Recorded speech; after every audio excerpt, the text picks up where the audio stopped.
یہ دنیا مشکلوں کی جگہ ہے اور آخرت آسانیوں کی جگہ ہے، بٹ جو شخص اس دنیا کو آسانی کی جگہ بنانا چاہتا ہے کہ مجھے ہر چیز مل جائے جو میں مانگتا ہوں، اور میں عیاشی بھی کروں اور گناہ بھی کروں اور شراب بھی پیوں اور زنا بھی کروں، تو اس کے لیے آخرت کا گھر پھر آسان نہیں ہوگا، یا یہ آسان ہوگا یا وہ آسان ہوگا، ان میں سے ایک آسان ہوگا۔ حالانکہ جو اسلام ہے وہ انسان کو بہترین آزادی اور بہترین اس کی لائف کو آسان کر دیتا ہے۔ یہ دنیا ایگزام کا ہال ہے، ہم ایگزام کے اندر ہے اس ٹائم۔ گناہ ہے، سوچ ہوگی تو معافی مانگو گے، اگر سوچ نہیں ہوگی تو ایسے ہی چھوڑ دو گے۔ نیکیاں ہیں، اگر اللہ کے بارے میں سوچ صحیح ہوگی تکبر نہیں آئے گا، ورنہ ابن تیمیہ رحمہ اللہ فرماتے تھے وہ گناہ جو انسان کو عاجز کر دے وہ اس نیکی سے بہتر ہے جو نیکی انسان کو متکبر بنا دے۔ سوچ بدل جاتی ہے نا، میں تو بڑا حاجی ہوں جی، میں تو بڑا پرہیزگار ہوں، میں تو بہت بڑا جو ہے نا، میں تو فلاں عالم ہوں اور میں تو فلاں اتنا خرچ کرتا ہوں اللہ کی راہ میں۔ سوچ میٹر کرتی ہے، اور اللہ تعالیٰ اسی سوچ کو قرآن کریم کے اندر بار بار مینیفیسٹ کرا رہا ہے۔ وَاعْلَمُوا أَنَّ اللَّهَ سَمِيعٌ عَلِيمٌ، یہ جانو اللہ تعالیٰ سننے والا ہے اور علم رکھنے والا ہے۔ اللہ تعالیٰ تمہاری سسکیوں کو بھی سن رہا ہے، تمہارے دل کے حالات کو بھی سن۔ اللہ کی طرف سے ایک نصیحت نازل ہو چکی ہے جو تمہارے دلوں کے لیے شفا کا باعث ہے۔ یوم لا ينفع مال ولا بنون الا من اتى الله بقلب سلیم، کہ اس دن، قیامت والے دن، نہ تمہارا مال تمہارے کام آئے گا، نہ تمہاری اولاد تمہارے کام آئے گی۔ اگر کوئی چیز کام آئے گی تو وہ قلب سلیم ہے، وہ تمہارے دل کی حالت ہے کہ جب انسان کوئی گناہ کرتا ہے تو اس کے دل کے اوپر کالا نقطہ لگ جاتا ہے، اور پھر جب وہ گناہ کرتا چلا جاتا ہے تو اس کا دل گناہوں سے بھر جاتا ہے اور وہ کالا ہو جاتا ہے۔ اور اللہ تعالیٰ فرماتے ہیں کلا بل ران علی قلوبہم، یعنی ان کے دلوں کے اوپر غلاف چل جاتے ہیں۔ پھر کیا ہوتا ہے؟ صم بکم عمی فہم لا یرجعون، پھر وہ گونگے بہندے اندھے ہو جاتے ہیں اور کچھ سمجھ نہیں آتا ہوں۔ یہ بڑے پاورفل ویپنز ہیں برادرز، ان کو ہمیشہ اپنے ساتھ رکھیں۔ اذا نام الانسان، جب انسان سوتا ہے شیطان آتا ہے اس کے فور ہیڈ پہ آ کے 3 knots ٹائی کرتا ہے، 3 گرے باندھتا ہے۔ جب تم میں سے کوئی شخص اٹھے تو اس کو چاہیے الحمدللہ الذی احیانا بعدما اماتنا والیہ النشور پڑھے۔ تو جو شخص یہ پڑھتا ہے تو ایک ناٹ انٹائی ہو جاتا ہے، اور اس کے بعد جب بندہ وضو کرتا ہے تو دوسرا ناٹ بھی انٹائی ہو جاتا ہے، اور جب یہ شخص نماز پڑھنے کے لیے جاتا ہے، کس کی نماز، یعنی کون سی نماز کی بات ہو رہی ہے؟ فجر کی نماز کی بات ہو رہی ہے، تو تیسرا ناٹ بھی انٹائی ہو جاتا ہے، تینوں گریں کھل جاتی ہیں۔ اگر کوئی ظلم کر دے اللہ اس کا بدلہ دینے والا ہے۔ آپ کو لگ رہا ہے آپ سے کسی نے حق چھین لیا، کسی نے پراپرٹی قبضہ کر لی، کسی نے آپ کا حق مار لیا، کسی نے آپ کی عزت پہ داغ لگا دیا، کسی نے آپ کو برا بلا بول کے کہیں پہ بے عزت کر دیا، اور آپ کا بدلہ لینے والا کوئی نہیں، ایسا نہیں ہو سکتا۔ اٹھائیں تاریخ کو، ایک چھوٹے سے یوسف کو کنویں میں پھینکا تھا، اللہ تعالیٰ نے انہی بھائیوں کو، جو بھائی کہتا ہے نحن عصبہ، ہم تو ایک بڑا مضبوط گروپ ہیں، ہم 10 بھائی بڑے مضبوط ہیں، 9-10 بھائی بڑے مضبوط ہیں، یوسف چھوٹا سا کنویں میں پھینک دو، اللہ تعالیٰ بھولتا نہیں، ایسا وفا کرنے والا ہے۔ اللہ تعالیٰ اسی یوسف کے سامنے ان کے بھائیوں کو یہ بات کہنے پہ مجبور کرتا ہے تصدق علینا، ہم پر صدقہ کر دو بھائی، تھوڑا راشن دے دو، پیسے ویسے نہیں ہے ہمارے پاس۔ آپ کہہ رہے ہیں اللہ ناانصافی کرے؟ ہر چیز سے مایوس ہو جاؤ لیکن اللہ کی رحمت سے مایوس نہیں ہونا۔ کیا بات ہے۔ اور یہ اس وقت انسان کو سمجھ آتی ہے بات کی جب انسان کو دنیاوی ساری کیفیتیں، سارے وسائل جواب دے چکے ہوں۔ اس کو آپ ریلیٹ کر لیں حضرت یعقوب علیہ السلام کی اس بات کے ساتھ۔ یوسف علیہ السلام ویسے گم ہو گئے، صحیح، رو رو کے انہوں نے اپنی آنکھیں جو ہیں وہ سفید کر لی ہیں۔ اب اس کے بعد جو ہے دوسرا بیٹا وہ بھی گم ہو گیا، بنیامین، وہ بھی گم ہو گیا۔ اب اس کے بعد جو باقی بیٹے ہیں ان کو دے کے کچھ جمع پونجی دے کے بھیجا کہ غلہ لے آئیں۔ اب وہ جمع پونجی بھی ختم ہو گئی غلہ لینے کے لیے، سارے وسائل ختم ہو گئے ہیں۔ تو اب وہ گئے ہیں، بچے جا کے اپنے بھائی سے کہتے ہیں کہ تو نہ خیرات کر دے، بھیک مانگ رہے ہیں۔ لیکن جب وہ جانے لگے ہیں نا تو ان سے حضرت یعقوب علیہ السلام فرما رہے ہیں کہ تم ایسے کرو، اب حالات تو بد سے بدتر ہو گئے ہیں، تو ان سے فرماتے ہیں کہ تم ایسے کرو، جا کے نا یوسف علیہ السلام کی تلاش کرو اور یوسف اور اس کے بھائی کو تلاش کرو، لا تیأسوا من روح اللہ، اللہ کی رحمت سے مایوس نہیں ہونا۔ یعنی جس چیز سے ہم مایوس ہیں وہ تو دنیاوی حالات ہیں نا، تو اللہ کی رحمت سے تو مایوس نہیں ہونا، اور اللہ کی رحمت سے جو مایوس ہوتے ہیں وہ تو وہ خسارہ پانے والے لوگ مایوس۔ میں اپنے بندے کے گمان کے قریب ہوں جیسا کہ میرے بارے میں گمان کرے۔ جب وہ مجھے دل میں یاد کرتا ہے میں اسے دل میں یاد کرتا ہوں۔ جب وہ مجھے کسی مجلس میں یاد کرتا ہے نا تو میں اس سے بہتر مجلس میں اسے یاد کرتا ہوں۔ جب وہ میری طرف ایک بالش بڑھتا ہے میں اس کی طرف ایک ہاتھ بڑھتا ہوں۔ جب وہ میری طرف چل کے آتا ہے میں اس کی طرف دوڑ کر آتا ہوں۔ تو یہ حدیث قدسی ہے بخاری مسلم دونوں میں. الذین آمنوا، جو لوگ ایمان لائے، وتطمئن قلوبہم بذکر اللہ، اور مطمئن ہوتے ہیں ان کے دل اللہ ہی کی یاد سے. الا بذکر اللہ تطمئن القلوب، آگاہ ہو جاؤ کہ دلوں کا سکون ہے ہی اللہ کی یاد میں. شیطان آپ کے دماغ سے کھیل رہا ہے، لے جاتا ہے نا آپ کو past, future, depression, anxiety, over thinking. Human psychology میں دا ماسٹر ہے آپ کی کمزوریوں کو آپ کے خلاف استعمال کر کے اس کا فائنل گول یہ ہے کہ آپ کو بس مایوس کر دے. اسی لیے آپ کو توکل نہیں کرنے دیتا، صبر نہیں کرنے دیتا، ناشکری پر مجبور کرتا ہے، پاسٹ میں لے جا کر فیوچر کے حوالے سے مایوس کرتا ہے. سبحان اللہ. اس سے بچنے کا بہترین علاج اسلامی صفات کو پریکٹس کرنا اور ڈیولپ کرنا. سب سے پہلے توکل اور یقین اللہ کے ساتھ. جو کچھ ہوگا اللہ کرے گا، مجھے اللہ پر بھروسہ ہے، اللہ مجھے ضائع نہیں کرے گا. صبر پریکٹس کرے. حالات، مصیبت، پریشانی کے بعد حالات اچھے آتے ہیں، یہ آزمائش میں ابھی چل رہے ہیں. صبر کے بعد میٹھا پھل ہے. شکر کو پریکٹس کریں اور سیکھیں. کیسے؟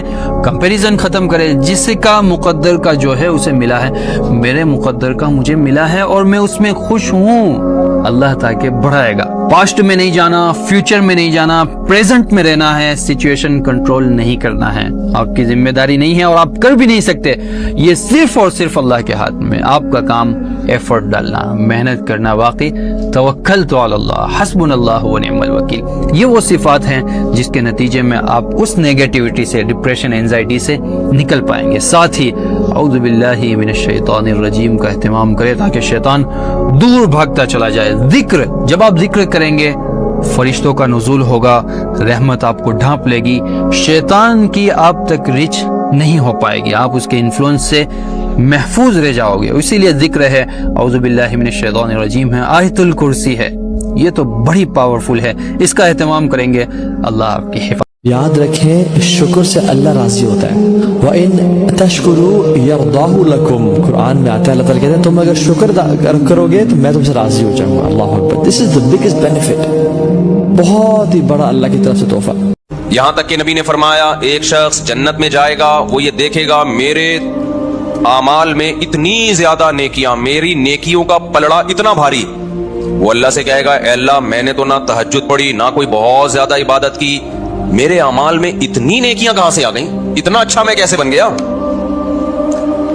اللہ کہے گا تجھے فلاں موقع پہ غم پہنچا، تو نے صبر کیا، فلاں موقع پہ غم پہنچا، ناشکری نہیں کی، تو نے صبر کیا.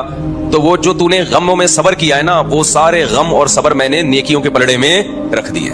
تو اس کو سمجھ رہا تھا کوئی نیکی نہیں ہے، لیکن اللہ کی نظر میں وہ بہت بڑی نیکی تھی. تو اس سے ہمیں پتہ چلتا ہے کہ جب بھی کوئی ٹینشن ہو، پریشانی ہو، اس سے گناہ معاف ہوتے ہیں، آخرت میں ہمارے درجات بلند ہوتے ہیں. چونکہ عربی ہماری زبان نہیں ہے، ہم نہیں سمجھتے کہ جب اللہ ہم سے بات کرتا ہے تو کس مقام کا کیا پیار ہے. یا ایھا الانسان، اللہ، یا ایھا الانسان. مسلمان نہیں، پوری دنیا کے 700 کروڑ انسانوں سے جس محبت کا اللہ نے اظہار کیا ہے اس ایک لفظ میں، یا ایھا الانسان. یہ مجھے یوں لگتا ہے جیسے اللہ زمین پر اتر آیا ہو اور ایک ایک کے کندھے پکڑ کے کہہ رہا ہو کیا کر رہے ہو. یا ایھا الانسان ما غرک بربک الکریم. او میرا بندہ، میں تو تیرا رب تھا، تو نے مجھے کیوں چھوڑ دیا. اللہ تعالیٰ پسند کرتے ہیں کہ اللہ تعالیٰ کو ان کے اچھے ناموں سے پکارا جائے، اور جب آپ اچھے ناموں سے پکارتے ہیں زیادہ قریب ہے کہ اللہ تعالیٰ آپ کی دعا کو قبول کریں گے. there are certain names of Allah سبحانہ و تعالیٰ، جب آپ وہ نام لیتے ہیں تو اللہ تعالیٰ کبھی بھی آپ کی دعا کو رد نہیں کرتے. فار انسٹنس یا حی یا قیوم، اللہ تعالیٰ کو یہ نام بہت پسند ہے. یا ذا الجلال والاکرام، اللہ کے نبی نے فرمایا یہ کچھ نام ہے جب بندہ پکارتا ہے اس ناموں سے تو اللہ تعالیٰ اس کی دعا کو رد نہیں کرتے، قبول فرماتے ہیں. تو یہاں سے بات یہ سمجھ میں آ گئی، when you want to invoke Allah's name، جب اللہ تعالیٰ کا نام آپ نے لینا ہے تو اللہ کے صفاتی ناموں کو ایڈ کریں. یا رحمان، یا رحیم، یا عزیز، یا جبار، یا متکبر. تو انشاءاللہ اس سے امید ہے کہ اللہ تعالیٰ آپ کی دعا کو قبول بھی کریں گے اور اللہ تعالیٰ اپنے بندے سے خوش بھی ہوں گے. اللہ اپنی ملاقات کا شوق اتنا دے دے کہ دنیا کی حاجتوں کی تمنا نہ رہے، اتنا شوق ہو جائے کہ اس دنیا میں سب سے بڑا شوق ہی یہ بن جائے، پھر یہ ثانوی درجے میں ہو۔ اور آخری جملہ اس دعا کا، وَإِذَا أَقْرَرْتَ أَعْيُنَ أَهْلِ الدُّنْيَا مِن دُنْيَاهُمْ فَأَقْرِرْ عَيْنِي مِنْ عِبَادَتِكَ۔ اے اللہ جب لوگوں کی آنکھیں اس دنیا سے ٹھنڈی ہوں، کسی کا وہ پتہ چلا کہ بحریہ ٹاؤن میں 3 پلاٹ اس کے نام نکل آئے، آنکھیں ٹھنڈی ہو گئی، بتاتا پھر رہے ہو بھائی ماشاءاللہ گاڑی آ گئی، پیسہ آ گیا، تو اے اللہ اس وقت میری آنکھیں اپنی عبادت میں ٹھنڈی کرنا، مجھے عبادت کی ایسی لذت دے دے، اپنے سامنے راز و نیاز اور مناجات کی اور اپنے سامنے دعا مانگنا اور نماز پڑھنا اور تیری تلاوت کرنا اور تیری عبادت کرنا، تیرے سے تعلق ایسا ہو جائے کہ میری آنکھیں دنیا سے ٹھنڈی نہ ہو، مجھے مزہ کس میں آئے؟ تجھ سے راز و نیاز کرنے میں۔ جن کے اندر خشوع ہوتا ہے نا، they have the best of اخلاق، کیونکہ وہ جھکے ہوئے ہوتے ہیں، وہ مٹے ہوئے لوگ ہوتے ہیں۔ تو من آیاتی انک تری الارض خاشعہ، اللہ تعالیٰ فرماتے ہیں کہ اللہ تعالیٰ کی آیات اور نشانیوں میں سے ایک ہے کہ تم زمین کو دیکھتے ہو خاشعہ، اس میں خشوع ہے، کیا کیسے ہمبل ہے، زمین نیچے ہے، کبھی میں دیکھا زمین اٹھی ہوئی ہو ایسے کہ وہ آسمان کی طرف جائے اور آسمان کے پانی کو نچوڑ کے رکھ کے یہ تو میرے لیے تھا کیوں نہیں برس رہا، نہیں، زمین از ہمبل، لوگ اس پہ چل کے چلے جاتے ہیں بٹ کبھی چیختی چلاتی نہیں ہے۔ They are humble, they are not proud at all, they are easy going, ان میں نخرے نہیں ہوتے، they are humble, they are not egoistic, خیر ہے اس نے میرے ساتھ برا کرتے تو کیا ہوا، اللہ اس کو معاف کرے گا انشاءاللہ۔ They are easy to tackle, they are quick in seeing I'm ایم سوری یار، I apologize, but they're the last of the people to expect an apology from other people. خود بہت جلدی کرتے ہیں سوری بولنے میں بٹ لوگوں سے ایکسپیکٹ نہیں کرتے۔ They're quick in saying thank you so much, جزاک اللہ خیر، but they're the last of people to expect thanks and praise from other people. They have khushu' not only in salah, they have khushu' in their lives as well. This is the meaning of khushu'. When they talk about others, they talk about their goodness, نیکی، ان کا لوگوں پہ خرچ کرنا، ان کے virtues، ان کی generosity. But when they talk about themselves, they talk about the weakness, they talk about deficiency, they talk about میں کتنا کمزور انسان ہوں اور میرا ایمان کتنا کمزور ہے، اس کو بڑھانے کی ضرورت ہے۔ So they are the best of people in اخلاق۔ استغفار کریں گے آپ کا مسئلہ حل ہوگا۔ امام احمد بن حنبل کا واقعہ، ایک شہر گئے، مسجد میں انٹر ہوئے، ظاہر ہے تب تصاویر نہیں ہوتی تھی، اس کو نہیں پتا تھا خادم مسجد کو ایک کون شخص ہے، سیلیبریٹی تھے اس دور کے، نکال دیا مسجد سے، نکلو یہاں سے۔ اب وہ حنبل تھے، بتایا بھی نہیں میں کون ہوں، بڑا دکھ ہوا انہیں۔ بہرحال سیڑھیوں پر بیٹھے ہوئے ایک بریڈ میکر تھا، اس نے کہا کہ یہ شخص پتہ نہیں بیچارہ کون ہے، اس نے کہا اچھا آؤ میرے ہاں رات گزار لو۔ چلے گئے، دیکھا کہ وہ استغفار بہت کر رہا ہے، بریڈ بناتے ہوئے، روٹی بناتے ہیں۔ پوچھا کہ آپ بڑا استغفار کرتے ہیں؟ کہا کہ میں نے سنا ہے کہ استغفار کرنے سے اللہ وہ خواہش پوری کرتا ہے، دعا قبول ہوتی ہے۔ بڑا خوش ہوئے، شخص نالجیبل ہے، کہتے ہیں اچھا کیا خواہش ہے؟ کہتا میں امام احمد بن حنبل سے ملنا چاہتا ہوں۔ احمد بن حنبل جو ہے وہ کہتے ہیں کہ کیا بات ہے، رونے لگ گئے اور کہا کہ دیکھو کیسے اللہ مجھے یہاں پہ تمہارے در پہ لے آیا۔ کنفرم بات ہے، استغفار کو عادت بنا لے، آپ کا مسئلہ حل ہوگا۔ غصے کو پینا مشکل کام ہے کہ آسان کام ہے؟ بہت مشکل ہے۔ ہمارے نبی نے بتایا نا صلی اللہ علیہ وسلم، تم میں سے طاقتور وہ نہیں ہے جو دوسرے کو گرا دے لڑائی میں، نہیں، طاقتور وہ ہے جو غصے کی حالت میں ہو اور اپنے آپ کو قابو میں لے آئے، اپنے آپ پر قابو پا لے۔ اگر کسی بندے نے آپ کے ساتھ زیادتی کی ہے، آپ کے ساتھ برا معاملہ کیا ہے، ہمیں اسلام اجازت دیتا ہے کہ آپ اتنا ہی بدلہ لے سکتے ہیں، لیکن یہ لوگ کیا کرتے ہیں، والعافین عن الناس، لوگوں کو معاف کر دیتے ہیں، کیونکہ یہ ہمارے نبی کی سنت ہے۔ ہم میں سے بہت سارے لوگ ایسے ہیں جو جب نماز پڑھتے ہیں تو سکون کے ساتھ نماز نہیں پڑھتے، نماز کے ارکان کو سکون کے ساتھ ادا نہیں کرتے۔ رسول اللہ صلی اللہ علیہ وآلہ وسلم ایک مرتبہ مسجد کے اندر بیٹھے ہیں، ایک صحابی آئے، نماز پڑھی اور آگے رسول اللہ صلی اللہ علیہ وآلہ وسلم کو سلام کیا۔ رسول اللہ صلی اللہ علیہ وسلم نے ان سے کیا کہا؟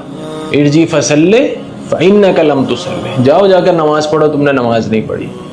وہ صحابی پریشان ہو گئے، لیکن رسول اللہ صلی اللہ علیہ وآلہ وسلم کا حکم ہے پڑھنی تو پڑھے گی۔ دوبارہ نماز پڑھی، پھر نماز پڑھ کے آئے، پھر سلام کیا، پھر محمد صلی اللہ علیہ وسلم نے سیم جواب دیا، ارجی فصلی فإنک لم تصلی، جاؤ جا کے نماز پڑھو، تم نے نماز نہیں پڑھی۔ پھر صحابی پریشان ہو گئے، نماز پڑھ کے آ رہا ہوں لیکن نبی کیا کہہ رہے ہیں صلی اللہ علیہ وآلہ وسلم، تم نے نماز نہیں پڑھی۔